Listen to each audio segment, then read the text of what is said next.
Good afternoon, everybody. So when the president visited Florida in the wake of Hurricane Ian, he said he would be there for the people of Florida as long as it takes to rebuild. That is what we're doing. Today, we announced that we have delivered over $2 billion for Hurricane Ian recovery in Florida. We've provided millions of dollars in low-interest disaster loans to homeowners, renters, and business owners. The U.S. Army Corps of Engineers has installed nearly 19,000 temporary blue roofs and installed generators at critical facilities. And through FEMA's National Flood Insurance Program, we've paid more than $351 million to policyholders. We are committed to ensuring Florida builds back better and stronger to withstand the next storm. You've all heard the president warning that the stakes for middle-class families when it comes to the choice between the vision he and congressional Democrats share for the middle class and the extreme. Inflation worsening agenda of congressional Republicans could not be higher. Independent economists are warning that Republicans in Congress want to worsen inflation with deficit exploding tax giveaways for the rich and big corporations. But that's not all. Congressional Republicans from Senator Rick Scott to Senator Ron Johnson to the Republican Study Committee, which includes most House Republicans, have all been unmistakably clear that they want to put Medicare and Social Security on the chopping block. Yesterday on Meet the Press, Senator Scott was yet again forced to answer for the extreme proposal he released earlier this year that would force Medicare to expire in 5 years unless Congress voted to renew it. He tried to snake his way out of this plan by throwing up a debunked lie, attacking the new power we gave Medicare to negotiate lower drug costs, for which he was called out on the facts. Now, let that sink in for a second. Let that sink in for just a second. A member of Republican Senate leadership proposes that Medicare expires in 5 years and defends himself with a made-up excuse to strip Medicare of its power to hold big farmers' feet to the fire and lower drug costs for families. We're good? And here's the kicker. In the private sector, Rick Scott oversaw the biggest Medicare fraud in history. So don't take my word for it. Don't take our word for it. Let's take PolitiFacts. So with that, you really can't make things up. All right, Z, kick us off. Thanks, Karine. I was wondering if the White House has any response to an ally of Vladimir Putin saying that he was involved in election meddling, and if there are concerns here at the White House, or does the White House have assurances for the American people that the elections that are underway right now, that will conclude tomorrow, will be free and fair of any foreign interference? So a couple of things that we want to lay out here, because that's a very important question that you just asked, Lee. So with respect to any ongoing attempts by Russian actors to influence U.S. election, so I'm going to refer you to the Office of the Director of National Intelligence. These comments, though, I'll say this, do not tell us anything new or surprising, as we all know. It's well known and well documented in the public domain that entities associated with Yevgeny Prigozhin have sought to influence elections around the world, including the United States. The U.S. has worked to expose and counter Russia's malign influence efforts as we discover them. Yevgeny is a known bad actor who has been sanctioned by the United States, the United Kingdom, and also the European Union.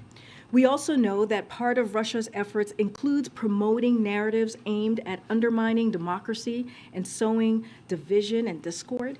It's not surprising that Russia would be highlighting their attempted efforts and fabricating a story about their successes on the eve of an election. But to your question, of what we are doing, I've spoken to at the podium about this quite a bit, about the administration's effort to protect the security and resilience of our elections and to safeguard our election infrastructure, including by combating malicious efforts by foreign adversaries to spread this information.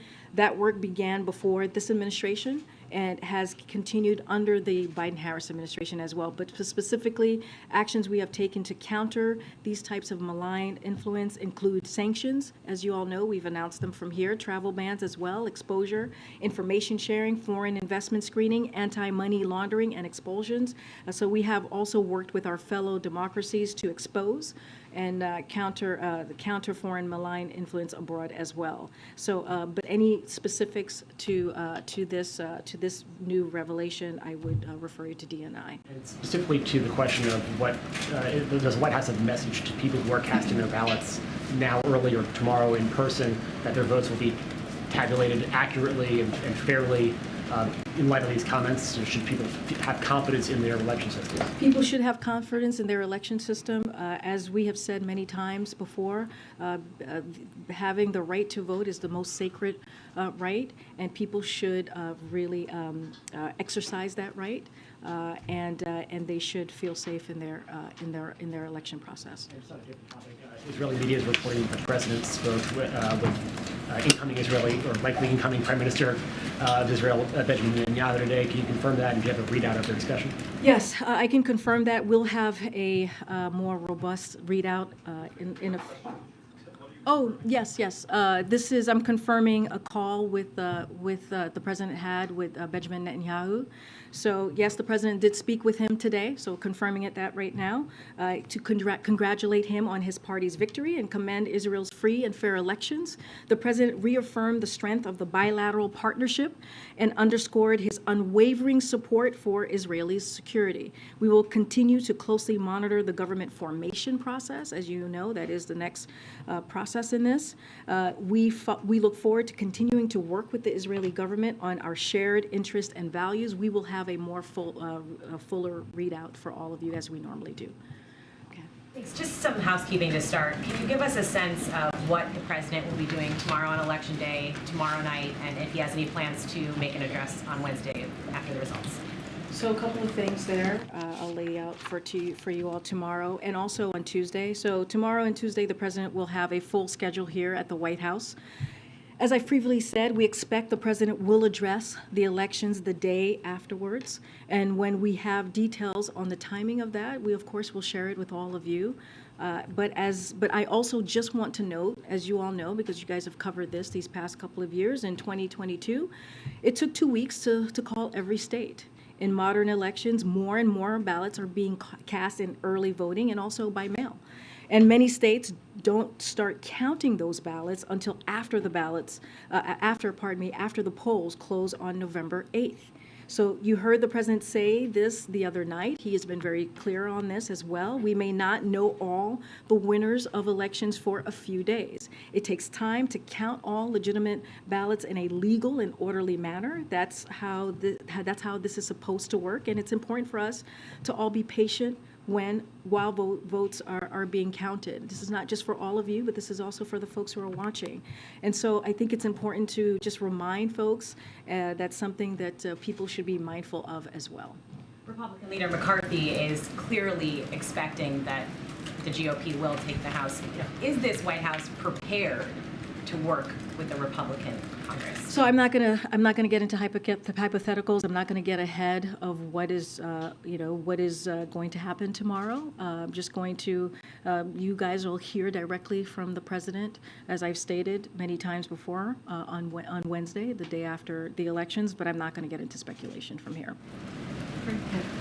In the closing weeks of this cycle, the president and supporters have talked about the ramifications of a Republican-controlled Congress, talked about the choice, not a referendum, as the president says. Why is the president, in addition to running on his achievements, not run on a specific agenda?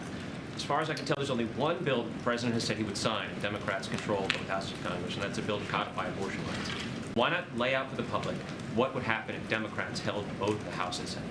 So I hear the question that you're asking, but I disagree in kind of the premise of the question. And what I mean by that is, if you look at the last 20 months of this administration, and I want to be really always be careful about elections here, talking about that from here, the congressional Democrats and also the president has delivered. And that's why we've laid out our agenda. And our agenda has been to make sure that the American people get a little bit breathing room, to make sure that we have an economy that works for everyone. And we've laid out what one of the president's most biggest priority, right, his economic priority was making sure that we lower costs. That's what the Inflation Reduction Act was so important. Only Democrats voted for it. If you think about when the president walked into this administration, the American Rescue Plan, meeting the moment that we were currently dealing with. We're dealing with a pandemic that had shut down small businesses, hundreds of thousands of small businesses across the country. You know, thousands of people sadly were dying. We had schools that were, that were shut down, and the president met that moment. And also to make sure that communities were were able to protect themselves, right? Local governments were able to protect communities by being able to fund for police officers and bring back teachers. All of those things are what we have been very proud of, making sure that we lay out that agenda. And what we have said is that we are going to continue to make sure that we're lowering costs. We're going to make sure that we continue to make sure that we bring a little bit more breathing room for the American people. And let's not forget student loan aid as well, which is going to help almost 40 million people, to give them a little bit breathing room as well. But I guess my question is, why not a specific package? Why not say to the country, this is what you'll get if you elect Democrats? But why not just tell the country what we have done? Why not just lay that out, which we have? We have laid out what's at stake. We have said there is a choice for the American people. We have been very, very clear. You have all followed the president. He has been across the country talking specifically how Democrats will move forward, congressional Democrats will move forward in delivering for the American people. When you think about inflation, when you think about what the president has done to lower costs, you think about gas prices, taking really historical actions to make sure we tapping into the Strategic Petroleum Reserve so that we can bring gas prices down. They have by $1.25. And you think about the Inflation Reduction Act, which is so important, which is going to lower energy costs, which is going to lower healthcare premiums. Republicans, the first thing that congressional Republicans said that they're going to do is they're going to repeal that and then cut, Medicare and Social Security. We're saying we're not going to do that. The president has been very clear. We're going to continue to fight for Medicare. We're going to continue to fight for people's Social Security, and we're going to continue to lower costs. Separate question. Last week, John Kirby was asked whether there was efforts to get a President Xi meeting on the books with President Biden next week. Where are those efforts now, and is a meeting locked in place? Well, as you know, both sides of our side and President Xi's side, staff were asked to figure out how we can move forward with the meeting. We don't have anything to share at this time. Yeah, just wanted to follow up on the Russian election interference, but also just the prospect of potential violence. So what are you doing here at the White House or within the Biden administration to ensure that there's not a repeat of the violence that we saw on January 6th? And to what extent should Americans gird for conflict in and around heavily contested districts? The president has said there's 300 Republicans running for office that have already said they will contest, they won't accept the results. So, how likely is the prospect of some kind of violence? So a couple of things, because there are kind of two questions that you just asked there, Andrea. So law enforcement has briefed us that there are no specific credible threats identified at this point. The president has been briefed on the threat environment and directed that all appropriate steps be taken to ensure safe and secure voting occurs, right, in this process. But I want to be clear, Americans should feel safe going to the polls. It is important for Americans to do so. The administration has taken the issue of threats to the safety of voters and election officials seriously from day one. The federal government has been working alongside state and local election officials and law enforcement to take the necessary steps to keep people safe. So that will continue. As far as election deniers, I think that was the question that you were asking me. There are election officials in every state with responsibility to ensure the candidate who won the most votes is ultimately sworn into office. So as the president has said, you heard him say this last week in his speech and many times before, you can't love your country only when you win. And so it remains important to the president and, to state strongly and unequivocally that violence has no place in our democracy. He will continue to condemn violence, as you've heard him say, as you've heard me say from this very podium. He believes other leaders of both parties have a responsibility to communicate just that. And all Americans must unite to stand up for American democracy and our values and our ideals. Just a quick one. We were hearing reports that an American was killed in Baghdad of a botched kidnap operation. Do you have any details on that at this point? I would need to connect with our team. I don't have anything to share at this time. And then just on the agenda, the question that Steve put to you about going forward. So at the beginning of this administration, you talked a lot about the care economy and about some of the other items on the agenda that have fallen out of the legislation that was enacted. If Republicans do win both houses of Congress, are there actions that you can take to pursue that agenda even through executive action? I'm thinking about universal pre-K, those kind of items. So I, again, don't want to get into hypotheticals here, but what I will say, the president has always said his care agenda is a priority to him that he will continue to work on throughout his administration. I don't have a vehicle in which he will choose to do that, but clearly those are, because he introduced it, because he talked about it very early on in his administration, clearly those are items, and also during the campaign, those are policies that he believes are important to the American people, to give them, again, a little bit more of a breathing room that he will continue to fight for. Thanks, Karine. We don't often get a very lengthy Saturday statement from you clarifying the president's remarks from the day prior. Can you walk through what the genesis of that was and whether or not you guys thought that perhaps it would be politically problematic had those statements been allowed to stand? So we just wanted to be, you're talking about so we just wanted to be very clear on that, which is why we put out a statement. It seemed like there was some confusion on that, and so, I want to say this: it was, some of you were there. It was loud and hard to hear, I think, or maybe not exactly what was being said, but I currently don't want to get into punditry from here and why we did it or do it or paid or did it on TV. But I spoke to this over the weekend. The president's words, we believe, were twisted. And we were very clear about that. And anyone who knows Joe Biden knows he comes from a coal country, from Scranton, Pennsylvania. His great-grandfather was a mining engineer, as you all know.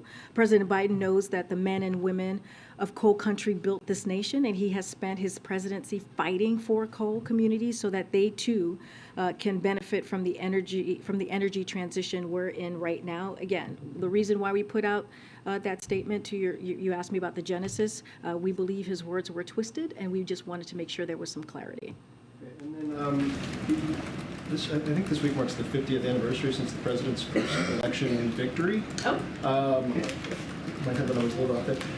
He's clearly been through a number of these. I know he's a congenital optimist, as he likes to say. But he said that yesterday. Can you give a sense in your meetings with him right now, kind of how he's feeling right now, his sense of things, not from a political perspective, Patch Act perspective, but just generally in this moment in time, given both the election, but also the myriad of other issues that are on his plate?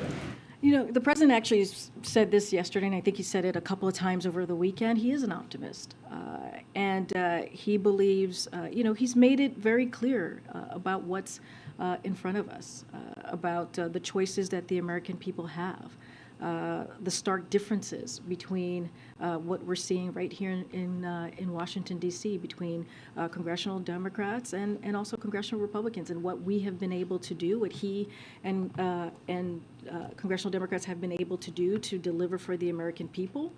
And so, he believes that going out there, talking, speaking directly to the American public, laying out what he is seeing and how he sees the future of this country, that it's important. That's why you've seen him out there across the country. But look, I think that, again, he's an optimist. He has faith. In the American values and the American people.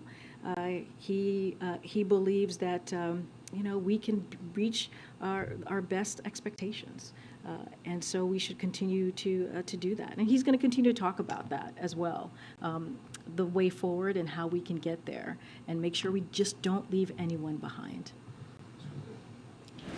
Karine, thank you so much. I want to ask you about some of the other comments that Leader McCarthy made over the weekend. He said, I'm very supportive of Ukraine. I think there has to be accountability going forward. You always need not a blank check, but to make sure the resources are going to where it is needed. Regardless of who wins control of the House, what is your message to Ukraine? What assurances can you give Ukraine that this administration, Congress will be able to continue to provide the funding that's needed? Because, of course, President Zelensky continues to say they need more weapons, they need more aid. So we are confident that the United States support for Ukraine will be unflinching and unwavering. That's what we believe, and that's how we see this going forward. You saw Jake Sullivan say the very same thing while he was in Kiev on Monday, and reiterated the United States will continue to support Ukraine across a range of areas, whether it's security assistance, economic assistance, or human rights assistance. Members of Congress, Republicans and Democrat, have been clear about our enduring support for Ukraine, and under any scenario, to your point, to your question, President Biden is committed to work in a bipartisan fashion, as he has been doing to support Ukraine. And we are appreciative of the bipartisanship that we have seen over the last several months for Ukraine, and we're going to continue to work towards that. I think, for the Ukrainians, when they hear not a blank check, the message is that this aid will dry up, or at least not be as forthcoming as it has been. Why should they have confidence that it will continue to be unflinching and unwavering? Well, because the president has been very clear. Jake Sullivan was in Ukraine just a couple of days ago to reiterate that very message to President Zelensky and his team. We are in regular contact, as you've heard from us, with President Zelensky and his team on everything that we can do to be helpful to them as they fight for their freedom. Again, I understand the question, but we are going to continue to work very hard to make sure that there's a bipartisan effort as we continue to support Ukraine in their efforts. Since you bring up Jake Sullivan, can I ask you to respond to this reporting that he has been engaged in confidential conversations in recent months with top aides to Russia's President Vladimir Putin, to try to de-escalate the crisis in Ukraine, to try to make sure that it doesn't go in a direction? Yeah, I've seen those reportings. And look, people claim a lot of things about conversations that the United States has or doesn't have. I don't have any specific conversations to read out to you, but I do want to say a couple of things. We reserve the right to speak directly at senior levels about issues of concern to the United States. That has happened over the course of the past few months. Our conversations have focused only on risk reduction in the U.S.-Russia relationship. We continue to adhere to our basic principle of nothing about Ukraine without Ukraine. You've heard the president talk about this. You've heard he's written about this in an op-ed. But we have been careful to protect the timing and the content of the conversation so that we have the continuing ability to reach Russia, and these lines of communication are not cut off. And that's how we have moved forward over the last several months here. And just finally, Karine, as I'm sure you have seen, there's a lot of speculation that former President Trump could announce he's running for president again in 2024 in the coming days, in the coming weeks, sometime this month.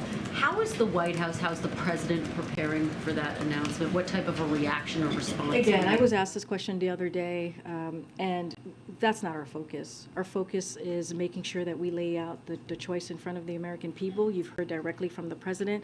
We're just not, it is just what the former president does or doesn't do is not something that we are focused on from here. And I know you've been asked this, but how much pressure does President Biden, since we are now 24 hours out, feel to make that final decision about whether he's going to run again? Again, I'm going to say what he has said many times, and what I have said from here many times is that the president intends to run, and I will just leave those words there.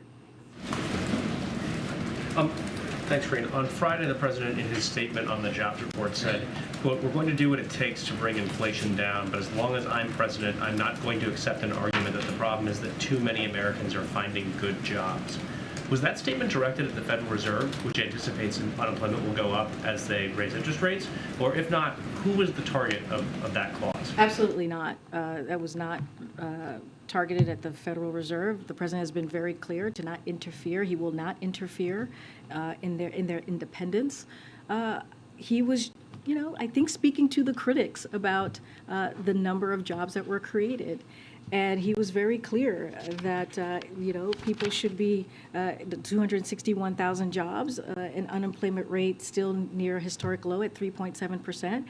He was laying out how the jobs recovery remains very strong.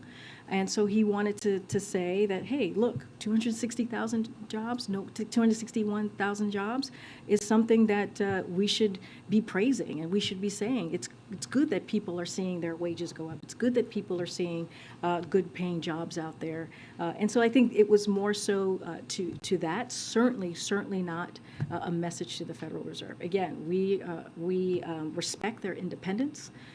And we certainly do not interfere in any policy decisions that they make. I have a question about a series that USA Today has done on super PACs kind of funding school board elections throughout the country, especially in certain key states like Florida, Michigan, Maryland, Texas. And some of these PACs, like one called the 1776 Project PAC, have emphasized opposition to lessons related to race and social justice. I guess my question for you is, have you been has the White House been following this? And I guess, is there any sort of concern over the politicization of local elections, like school board elections that have, typically been nonpartisan? So, look, I can't speak to elections from here. We do try very hard in this administration to respect the Hatch Act, as we have been for the past several months here. And so I'm just not going to speak to super PACs. I'm not going to speak to elections. I'm not even going to venture into what the policies are around that, just to make sure that I'm not violating any rule of law. Okay. Thank you, Karine.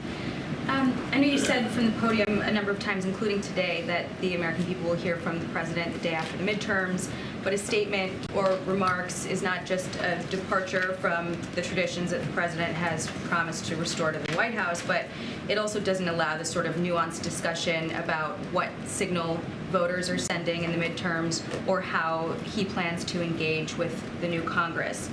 An outside observer might conclude that he doesn't want to have a press conference because he looks poised to lose control of one or both chambers. So why the day before the midterms won't the White House commit to holding that traditional post-midterms press conference the day after the election? You've been covering this administration for the past 20 months, right? As you know, it takes some time in any administration to lay out what the schedule is going to be. I have been very clear. You're going to hear from the president. He always enjoys taking your questions. So, I'm sure he'll take your questions as well. I'm just not going to get ahead of it.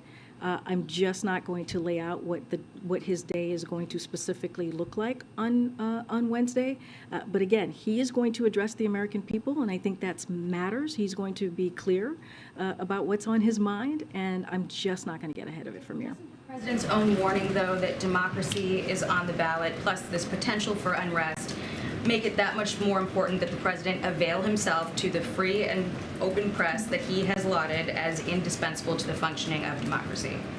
The president has been very clear about where he stands when it comes to democracy. You've heard him talk about democracy over and over again. He talked about it last week at how important it is for the American people as they are thinking about the choice in front of them, what's at stake. He's been really clear. He's condemned political violence. This is a president who the reason why he decided to run for this office was because of what he was seeing. You know what he talked about, the soul of a nation. So I disagree with your premise as if it is something that is not important to him. He has made this an important issue. And again, I'm not going to get ahead of it. The American people, which is what matters, specifically, is going to hear from the American people. Press access, not democracy. I just have one follow-up, though. Consider that our request to have a press conference the day after the midterms, on top of the others that I know that you've heard from us before. But my last question would be about Elon Musk and Twitter on a lighter note. Is it an abuse for Elon Musk as the new Twitter CEO to use the platform to tell users to vote for Republicans in the midterms? So I saw that reporting that was earlier today, right? Look, I'm limited to what I can say about elections from the podium, but broadly speaking, I can say that every eligible American has the right to make their voices heard in this year's election. That is their right to do. And the president has often spoken about the importance of voting, and I'm just going to leave it there as to not get involved in any kind of election conversation. Go ahead. Thanks, Karine. Can you just confirm or clarify kind of like whether the president will be addressing the climate summit in Egypt and what kind of message he'll be delivering, and how might it be colored by the outcome of the midterms? That's a good. Let me give you a little bit of what the trip is going to look like. So on Thursday, the president will depart for Egypt, Cambodia, and Indonesia to advance U.S. national security interests and deliver for families at home. On Friday, President Biden will attend the 27th Conference of the Parties to the UN Framework Convention on Climate Change, COP27. And in Egypt, he will give remarks on our efforts to build on the unprecedented work by the United States to reduce emissions, advance the global climate fight, and help the most vulnerable build resilience to climate impacts. The president will then depart for Cambodia for the annual U.S.-ASEAN Summit and the East Asia Summit in Cambodia. He will reaffirm the United States' enduring commitment to Southeast Asia and ASEAN centrality, building on the success of the historic U.S.-ASEAN Special Summit in Washington, D.C. He will underscore the importance of U.S.-ASEAN cooperation in ensuring security and prosperity in the region and the well-being of our combined 1 billion people. And then the president will be on his way to Indonesia to participate in the G20 and address key challenges such as climate change, the global impact of Putin's war on Ukraine, including on energy and on food security, affordability, and a range of other priorities important to the global economic recovery. We will have more information on any bilats. I know folks have asked about what bilats will occur. We'll have more on that as we get further and further into the next couple of days. And we are also working on having Jake Sullivan here in the briefing room as well, so he can take your questions specifically on how we see this upcoming trip. Go ahead. Thank you, Karine. The president is campaigning in some areas that aren't really traditional battleground states or battleground areas, I just say, like the New York suburbs, Bowie, Maryland. Why is the president going to places where Democrats are expected to go to do pretty well? Is that because the president expects his party to do poorly tomorrow? So I'm going to be really clear again. Hatchak, going to be really careful from here. I'm going to answer your question, but Hatchak, I'm going to be very careful. But when it comes to the president standing, as you were alluding to, the president's approval rate has gone up over the last few months, which is very rare for the equivalent time in any administration. If you look at the historical data, and his numbers track with where many of his predecessors have been at the same time in their presidencies, including President Obama's, President Clinton, and also President Reagan. So according to some polls, his numbers are above where his predecessors was at this time as well. And his travel schedule has been on par or similar to President Obama and also President Clinton. So the president has been very clear. He's talked about this. You've seen him speak to the American people across the country. And he has talked about the economy. He's talked about what's at stake. He's talked about the work that he's done to deliver for the American people. He's talked about how he's going to continue to lower cost, and he's done that for many different districts, places. And again, I don't want to get too far into politics here, but the president thinks it's really critical and important to get out there and get in front of the American people, and that's what you saw from him. But is that where he was seen as most needed, or why there, without, of course, like you say, going into specific races? But you did mention Ron Johnson, who is up for re-election. He's also an elected official who has been very clear about what his proposal is going to be for the American people, which is putting Medicare and Social Security on the chopping blocks, not just 5 years, but each year. And so we think that's important to call out. We think those are two pieces of policies or that is critically important to the American people. So we're going to speak against that. That's something that the president is always going to speak about that. He's going to fight for the American people. That's why you hear us speaking to that. Look, if the president is traveling, he always says, you hear this in his speeches, that he has gotten a passport, right, from the governor or a passport from the mayor. So clearly, it was an invite for him to be there. Really briefly, to clarify something you mentioned here at the podium, you mentioned about the president's statement, or what the president said on Saturday regarding coal. You mentioned a couple times, or repeated a couple times today, that those words were twisted. So who twisted them? Did Manchin twist them? Did someone else twist them? It's how it was reported out was being twisted. So and I want to be really clear because this is important. If you read the full transcript, the president was very clear, commenting on a fact of economics and technology, as it has been from its earliest days as an energy superpower. America is once again in the midst of an energy transition, and the president is determined to make sure that this transition helps all Americans, and he's been very clear about that. And these weren't some novel comments as they were taken and twisted to be. The president has talked for years about this energy transition and the need to support coal communities through it. And so it was twisted by many others, and so we wanted to make sure that there was some clarity. Okay. Matt, no, go ahead, Matt. Oh, sorry. You had mentioned just a minute ago about not reading out any bilats that are scheduled, but is the United States opposed to having a bilat with Vladimir Putin if he comes? The president has been really clear. He's been asked if he's going to meet with President Putin at G20, and he said that is not his intention. He said he would for E. Greiner, if I recall. Again, the president spoke to this. He was asked multiple times. I've been asked multiple times, and basically repeated what the president has said. He has no intention of meeting with President Putin. And then secondly, President Zelensky of Ukraine has said that he won't come to the summit if Putin does. Has the United States weighed into that? So we've been very clear from this podium, very clear about if Russia gets to attend the G20, then so should Ukraine.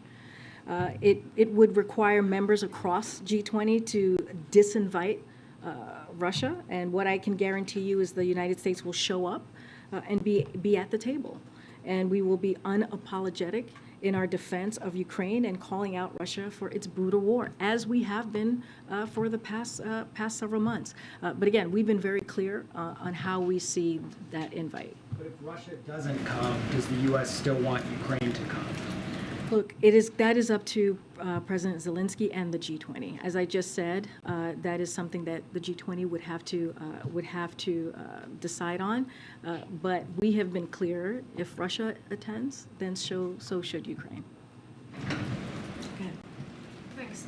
The president over the weekend spoke with the German Chancellor Scholz, who was just recently in China to meet with the Chinese president, and I wonder if you could tell us a little bit about whether you were briefed beforehand, you coordinated sort of the messaging of what you want out of this as, you know, democracies in the big battle against autocracies.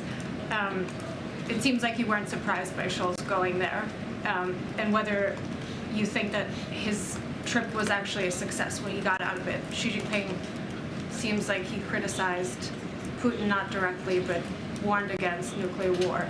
Do you think that was a successful trip? Again, we're just not going to go into what a trip that one of our allies undertakes. Like, that is for them to decide and for their own reasoning to take these types of trips. We certainly are not going to comment about that from here. The Chancellor spoke to it. Spoke to it specifically and directly, and so I will leave his words, you know, to answer that question for him, for themselves, but we are certainly not going to comment about it. He did give a readout to the president in their call, right? That was it. Look, what he did, it's in our readout. I just don't have anything beyond to share from what you guys have. One more follow-up on Twitter and Musk. Is there any advancement of your conversations on whether or not you would actually pay for your accounts, and how does his comments today, you know, impact that decision-making process, given that he's clearly pushing for it? So look, I don't have any decisions or any policy changes to preview for you at this time. Don't really want to get into hypotheticals at this time. I think there's still some decisions being made from the company. I'm just not going to get ahead of that. Thanks, Karine. The Chinese president is planning a trip to Saudi Arabia before the end of the year. What does the White House make of this trip at a time when the U.S. is reassessing its relationship with Saudi Arabia? Again, not going to comment about that from here. We've been very clear about how we're reviewing our relationship with Saudi Arabia. Once we have something to share, certainly we will do that. The president wants to do that, make that decision in a bipartisan way, as you've heard him say, as you heard us say, because this has been a relationship that has been done in a bipartisan way over the past 80 years. So certainly not going to change from that process. But again, I'm just not going to get ahead of the president. I'm not going to comment on a potential trip or a plausible trip from here that China's going to have. Peru. Do you have a reaction to the protests that have been going on for the few weeks? If you have any readout of any conversation between the administration and the government in Peru, there is a virus mission that is arriving to the country on November the 20th. What do you expect from this mission? So look, we continue to closely monitor what we're seeing in Peru, in particular the protests, of course. We believe in freedoms of expression and peaceful assembly are fundamental in any democracy, and individuals should be able to make their voices heard in a peaceful manner. Again, this is something that we're closely monitoring. Thanks, Karine. On the economy, you said here the president's plans are going to lower costs, they're going to get inflation down, but the president's been giving us that message for more than a year, but basically without much success. So is it time for a pivot? So I disagree with that not having much success, because if you look at the president's policies as it relates to, for example, the gas prices, the president took bold actions, as you've heard us say. You know, he tapped into the Strategic Petroleum Reserve, which is a historic action. And because of that, and it has been proven by data that that action that he took has brought gas prices down by $1.25. And that's because he took action. Again, that's lowering costs during this really global challenge that we're currently seeing with inflation. Almost every country across the globe is dealing with this global challenge. So that's an action that he took. Inflation Reduction Act, again, only Democrats, congressional Democrats voted for that. It's going to lower the cost of energy. It's going to lower healthcare premiums. Again, action that this president took to make sure that we were dealing with issues that really, truly matter to the American people. We understand that Americans are feeling a little bit of a squeeze right now, and we get that. The president gets that from his from his growing up personally, and so the work is not going to stop. But if you talk about what congressional Republicans, if we are having an honest conversation here and talk about what Republicans are going to do, which is actually if they want to repeal Inflation Reduction Act, that is increasing inflation. If they want to get rid of Medicare and Social Security, that's taking something away from the American people that is popular and that they need. But it seems open-ended. There's no end. There's going to, in the future, at some point, inflation is going to come down. We're still seeing inflation at 8.2%, near 40-year highs, and core inflation is still rising. Well, we have seen actually that's not what we have seen from the data. The data has shown that we are seeing some easing in inflation. That is what we have seen from the most recent pieces of data, and that is important to note. We're not saying that inflation is not an issue for the American people, but if you look at the GDP, if you look at CPI, if you look at the data that we all look at, all economists take a really keen eye on these pieces of information, we are seeing inflation easing. Now, do we need to do more work? Absolutely. Is the president going to continue to do everything that he can to lower costs for the American people? Yes. Okay. Thank you. You said that the president is fighting for coal communities, but just to follow up, that doesn't mean that he's fighting to keep these coal mines open, does it?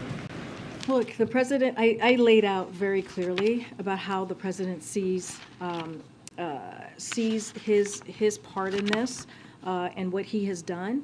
He has through the work of Working Group on Coal and Power Plant Communities, President Biden has already delivered more than $23 billion to energy communities across the country. He has put forward plans that are bringing new energy and manufacturing jobs to states like West Virginia, to states like Pennsylvania. And he has secured critical investment through the Inflation Reduction Act to support coal communities as well. Which he believes is incredibly important, which is why it was included in the Inflation Reduction Act. And that's from funding for coal miners suffering from respiratory challenges to billions of dollars in loans to help them seize new energy opportunities. So again, I mentioned this, I just laid this out. While we're trying to help coal communities, while we're trying to do everything that we can to make sure that they have the funding that they need, Republicans, that very same policy, same monies that I just laid out, Inflation Reduction Act, which is where it's coming from, Republicans want to repeal that, taking away the efforts that we're trying to provide for coal communities. So that sounds like you're helping them as the market through economic transition is moving away from coal. That doesn't sound like you're taking any deregulatory efforts or any steps to help the mines themselves stay open. Is that correct? Look, I've been very clear. The president's been very clear on this. Don't have anything more to add. Again, we believe what he was trying to say was twisted, and we've laid that down very clearly. You heard from my statement. You heard from what I just said here today. Twist those words. He said we're shutting those plants down. Go ahead. Go ahead. Go ahead, Phil. Different question. Marco Rubio, the ranking member of the Senate Intelligence Committee, criticized the administration by saying, quote, by giving TikTok influencers the platform of White House visits and creating content, Biden is signaling to the world he believes it is safe to use an app that is beholden to Beijing. This comes after TikTok admitted that some European data was accessed in China. Is the president signaling to the American public that TikTok is safe? Wait, can you say that one more time? Because that was a lot. There's a lot, sorry. So the gist of it is that Rubio argues that by hosting some of these TikTok influencers here at the White House, that the president is essentially, quote, signaling to the world he believes it is safe to use an app that is beholden to Beijing. My question is, does the president see it that way? Is he signaling anything about this application? So just to be very mindful here, not going to comment on TikTok while the Committee on Foreign Investment in the United States, as you all know, review is ongoing to address concerns posed by the app. So generally speaking, the Biden administration is focused on the challenge of certain countries, right, which is including China, as you just mentioned to me, seeking for leverage digital technologies and Americans' data in ways that's presently unacceptable and is not safe for our national security. It's at risk, puts our national security at risk. So look, we are taking the steps that we can to address this challenge. For example, the president issued the first ever presidential directive defining additional national security factors for this very said committee to consider in line with the administration's national security priorities, like protecting America's sensitive data. And last year, the President Biden put forward an executive order to protect American sensitive data from collection and utilization. So we will continue to look for other actions to deal with this. And again, I don't want to get too far into it, but I can lay out what the president has done. There's a risk, and that review is ongoing. Why continue to invite these folks to the White House to create TikTok? I never thought that I'd be asking a question about TikTok, but there are a lot I feel like you've asked me questions before about TikTok. of parents who are looking, at this seemingly benign app, and then they're seeing reports that because of the parent company ByteDance, which is Chinese owned, that there's a risk, and then they see that the President of the United States is appearing on some of their children. I hear your question. As you know, the president uses different mediums to communicate directly with the American people, including young people. We think it's important to communicate directly with them, but we understand, right? We understand the issues that TikTok presents itself with, and so again, we use different mediums. I just laid out what we're trying to do in our efforts to deal with the issue that you just laid out. Don't want to get too much into it because it's in front of the committee, but we take this very seriously, hence the executive order that the president did, and we will continue to do that. Thank you, Karine. Okay. Thank you. Last week, a White House official told me that the president and the White House was evaluating next steps regarding the architect of the Capitol, who is actually a holdover Trump administration appointee who serves a 10-year term, I believe it is.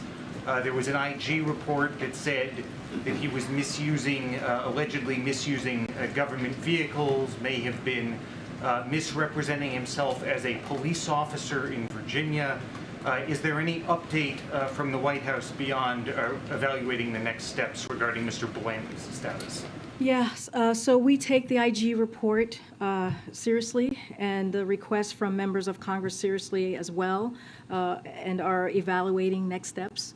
And so that's what we're currently looking at this time. We don't have more at this moment to share, but we will certainly share any updates that may come up when we have them.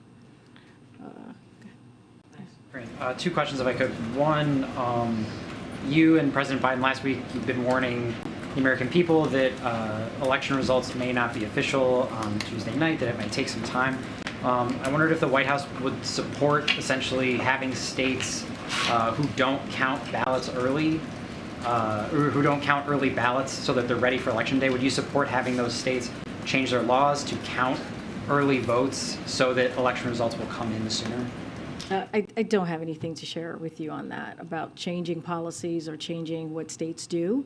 What the president was trying to say is that we are in a time, in a different time, where in modern elections, where more and more ballots are being cast in early voting and by mail, as I mentioned, and many states don't start counting ballots until after the polls close on November 8th. So we're just trying to communicate with the American people, let them know, like, this process certainly has changed, again, in modern elections. And so, again, it's an important reminder for people to be patient, for people to understand that, and that's what we care about. That's the message that we're trying to put forward to the American people, and I'm just not going to talk about policy changes or what we recommend states to do or not do. And then, I know you were asked this a couple weeks ago, but the World Cup starts in less than 2 weeks, and I wondered if there's any update on if the Biden administration is planning to send a delegation or any officials to attend that. Don't have anything more to read out from what I shared a couple weeks ago on that. Okay. Thank you, Karine. At a rally in Sioux City, Iowa on Thursday, former President Donald Trump said the radical Democrats are locking up pro-life activists, persecuting their political opponents. Just what is your White House response? Clearly that's not true. I'm not going to say more than that. It's just not true. It's false. It's a lie. It's not true. So I'm going to move on. Though that pro-life activists are being persecuted and in the meantime, like pro-life pregnancy centers are being attacked. It's and not, those- that is just not something that I'm going to comment from here about what the former president said. It is, just not going to get any further. I'm just not going to get any further. Go ahead. Thank you so much. Can I ask you to just flesh out some of the desired deliverables from these upcoming summits, starting with COP27, the call from developing nations for $100 billion to address, I believe the term is loss and damage. How far is the U.S. prepared to go on that and to respond to that? And then looking at ASEAN and G20, the Indo-Pacific Economic Framework, is the U.S. prepared to welcome Canada or any other deliverables for these summits? So I know there's a lot of questions on this. It's happening in just a couple of days where the president's going to leave on this foreign trip. We're working on getting Jake Sullivan, the National Security Advisor, in the briefing room this week, where he will lay out the goals the president has for this particular trip. Not going to get ahead of the National Security Advisor, but we will share more. We'll have more to share. Go ahead, Brian. Thank you. Yeah, go ahead. What are your, Anita? Just the U.S.-Mexico-Canada summit that's happening in December. Do we have any news on that? No, I don't have anything new on that as well. Okay, go ahead, Brian. Oh, Brian and Courtney. Thank you. All right. I have a logistical question about tomorrow, Election Day, and then I also had a question about the CHIPS Act. So for Election Day, what are the president's plans? Is he going to be at the White House watching returns? Can you tell us more about what his plans are for Election Day itself? I just laid that out. I don't have anything more to add. We will share a little bit more tomorrow when we have more to share. But he'll have a robust, pretty heavy schedule tomorrow here at the White House. As you know, this evening he's going to be going to Maryland to speak directly to Americans at Bowie States, more specifically. Again, not going to get ahead of what we'll share tomorrow, but again, after tomorrow, you all will hear from him. And when the president's considering whether to do a big press conference, would he consider waiting until the election results are more clear nationally before having a press conference? Do you guys want to wait to talk to the? I'm just wondering if that's part of the calculation as the White House. I'm just not going to get ahead of it. I have laid out that what it's been like in modern elections, that it has taken some time for results to come in because of vote by mail, because of early voting. Not going to get ahead of that. But you will hear from the president on Wednesday, and of course, he loves taking your questions, and so you'll hear from him. Just a quick question on the CHIPS Act. One of the companies that lobbied for the CHIPS Act is Intel.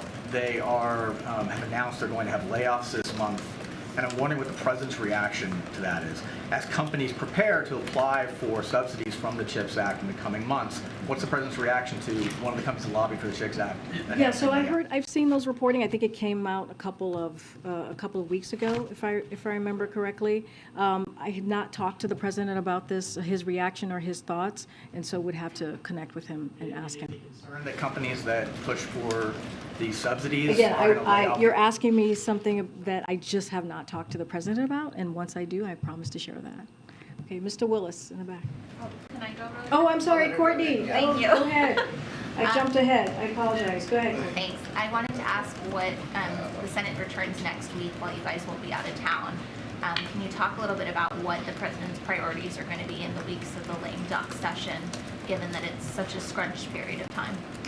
I know this is a question that people are looking to have. We're going to wait for Congress to come back and to have that discussion, to have that conversation. I know you said they come back next week. The president will certainly be on foreign travel, and we certainly are going to be talking to them about the lame duck period. There's a lot that needs to happen, right, before we get there. And so once we have more of a robust kind of proposal, what it is that we see what the lame duck is for us, we'll certainly share that. So talk about the U.S. presence on the ground at the climate change conference. I know the president will be there on Friday.